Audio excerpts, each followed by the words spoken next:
Welcome, Gemini, to your Uranus Cazimi 1 year forecast for the ascendant, the sun, or the moon. For the first time in 78 years, the sun in Gemini combines in an exact perfect conjunction with Uranus. So perfect that Uranus is in the heart of the sun. So we have a Cazimi, and the raw power and radiance and magnitude of the sun amplifies the core qualities of Uranus, newly arrived in Gemini. And that combination is incredibly powerful for us all. But what will it mean for you personally, Gemini? I'm going to share your event chart, but also the other planetary influences at the exact moment of the Kazimi. And then at the end of the video, you'll have a clearer understanding of what the next year holds in terms of your energy, work, relationships, and finances.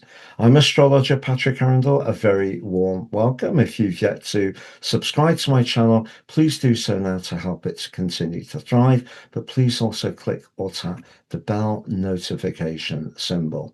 So on the screen is the sun and Uranus at 1 degrees and 30. So that means they're in the first 2.5 degrees of your sign, the first toward or 12th harmonic, and that adds extra luster and sparkle to that natural Gemini energy, which is an air sign. It's very much about communication, but this gives you the chance to use the energy of the sun to superpower the qualities of Uranus, particularly because they're in your sign around fresh starts. Of course, Uranus can be about ingenuity, it can be about innovation, it can be about just change, but it can also be about getting in touch with our need for liberty. So there may be something that you're starting afresh, but also something that you're separating from. That would be particularly true because of the angle to Pluto, high in the sky in your ninth house, very much about knowledge, expansion, philosophy. So if you're thinking about life in a new way, it wouldn't be a surprise.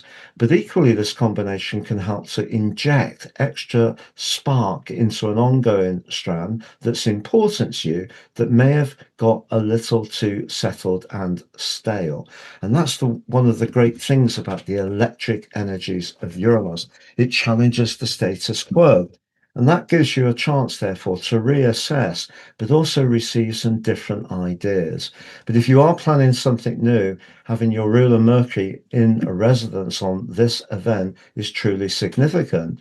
And also, it's in a very solid link with Saturn in the part of your chart to do with collaborations, networks, your long term planning, and your higher purpose.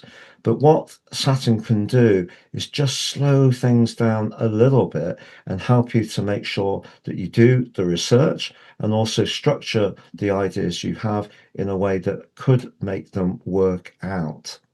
However, what we also have is the very inspirational, idealistic energies of Neptune in that 11th house, which can be about your future hopes. And Neptune can be wonderful if we're aligning with people who share our ideals. So if you do break away from those stale relationships or connect with fresh people over the next year, the chances are it can bring a sense of excitement and renewal, but also it can be very uplifting too. So I thought that was delicious. But let's just look around at some of the other parts of the chart.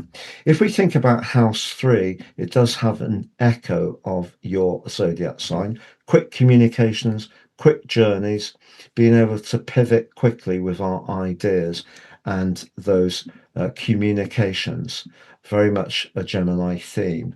And the moon is in the lovely, warming Leo, where it can be very affectionate and very generous. So that's lovely. So the chances are you are going to have some warm exchanges over the next 12 months.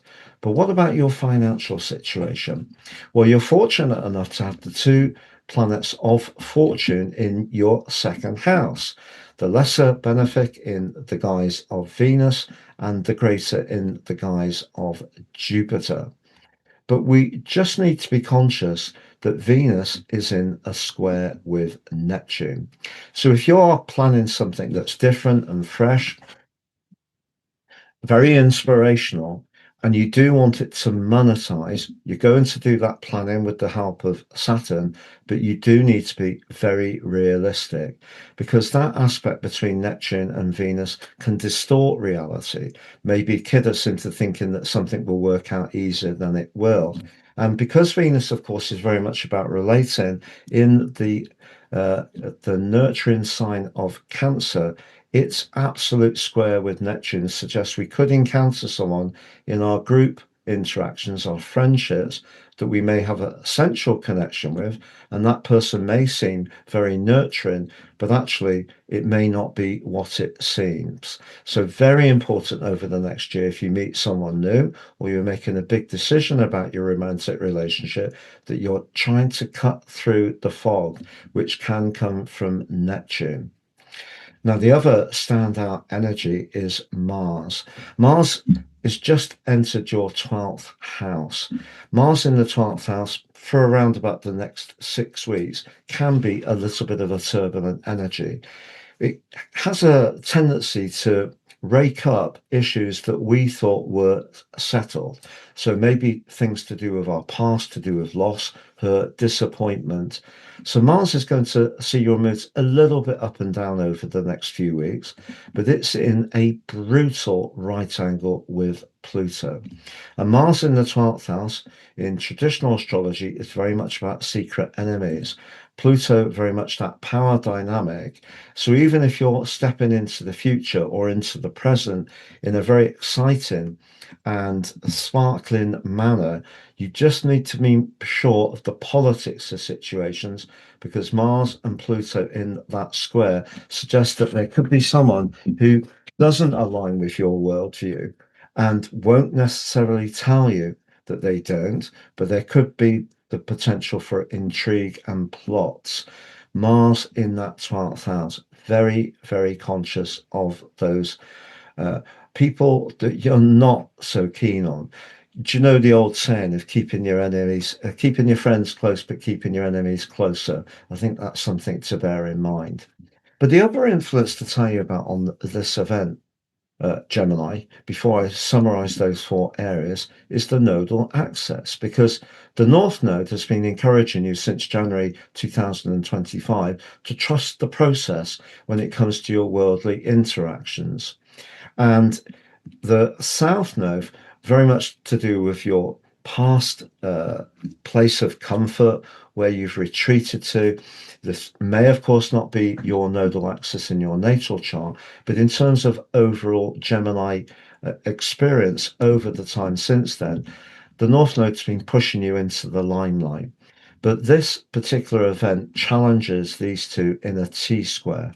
So, whatever you're trying to do that's fresh, radical, disruptive, may have a touch of genius about it, just be aware that it will conflict the more spiritual and healing energies of the North Node, and also the more perfectionist energies of the Virgo South Node, which is where you may just feel that much more comfortable with sticking with what you know and that familiarity. Now, I'm going to summarize those four areas of energy, work, relationships, and finances shortly. But just to say, you can download your free Uranus factoid, all about the astronomy, the mythology, and the astrology, including Uranus in each of the 12 zodiac signs and each of the 12 houses. Please see below for more. I've slashed the price of my personal horoscope reports. It's now 3 for the price of 1. The one you pay for is your life roadmap report, which helps us to understand the patterns that are played out in our lives so far, but get a more intimate understanding of them and how we can work better with those energies future forwards. The free charts is your 12-month transits forecast, totally unique to each person, but also your draconic soul analysis. So that's 3 for the price of 1. Please see below for more. I've been doing this full time for 30 years, but I first became interested in astrology when I was 14. I really want to share about natal astrology to as many people as possible. So, if you've yet to watch my deep dive of moon magic for May, which goes into each of the 5 lunations of the month. Please see that on the screen. If you've yet to watch your monthly general forecast for May, that's on the screen as well. If you'd like to work with me one-to-one, it would be an absolute pleasure. Please check out my testimonials below. And also, have you taken advantage of my free daily horoscope? Fire to your device each morning, get your early day celestial pit stop for your ascendant, your sun, your moon, whoever you want to read it for. Please see below for more. Now that summary.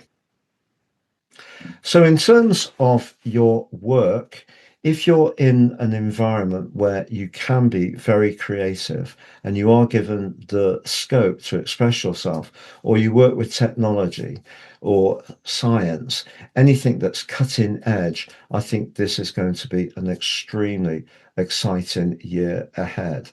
If, however, you're not so comfortable working in some kind of well-established, well-structured situation that has processes that have to be completed, but it's not very enlivening, I think that's something you could want to spin out of over the next 12 months. But of course, to do that, you need to have an alternative. So that means that for the very entrepreneurial Gemini, I think looking to develop something as a sideline is going to be a very smart thing to do. But your connections to others will be important.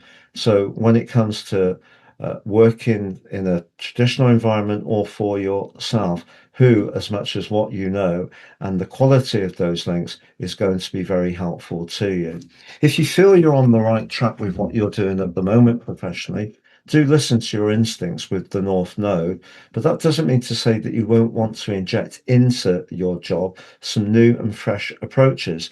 Then again, it could be that those could be foisted on you because of technology, robotics, automation, AI. The world is going at such a pace, and that could be a little bit challenging to how you feel. But I think what Pluto's saying to you, do be as open as possible to new ideas. The more you can evolve, the better it's going to be. Because you can see Pluto's also in a quincunx with Venus. And if you're not open minded, this could have an impact on your finances. But having the 2 planets of fortune in the second house for you personally does suggest that your financial situation can improve over the next year. But do be careful of exactly what you're agreeing to and who you're agreeing to it with. When it comes to your romantic situation, if things have started to bump along the bottom and you don't feel the person you're with is truly for your long term, I think the chances are you are going to want to break free. If you're fortunate enough to be in a relationship where you really are very good friends, you can collaborate and support, but most of all flex, because the sign of Gemini is a mutable sign. If we're too rigid, that will create problems. But I think just be conscious in all the areas of your life, your psychological and emotional well-being, because you've had Uranus in the 12th house for the last 7 years, which may have caused some sleepless nights, stress issues, just feeling on edge quite a lot of the time. I think what you should do with Mars is embrace Mars over the next 6 weeks to try to clear up any outstanding, lingering, deeper issues within you. But if you are in a situation where there is a lot of politics, particularly around your work, I think Mars squaring Pluto suggests some big power battles, so just be conscious of that. In terms of your neat energy, I think the thing you may need to watch this year is just getting enough rest, because I think it's going to be so stimulating at times. It would be difficult to say no to all the invites and different propositions you're going to get. So a few early nights and some gentle stretches, some yoga, walks in nature would be great to do too. It's been a real pleasure being with you, Gemini. Wishing you all the best and look forward to seeing you again soon.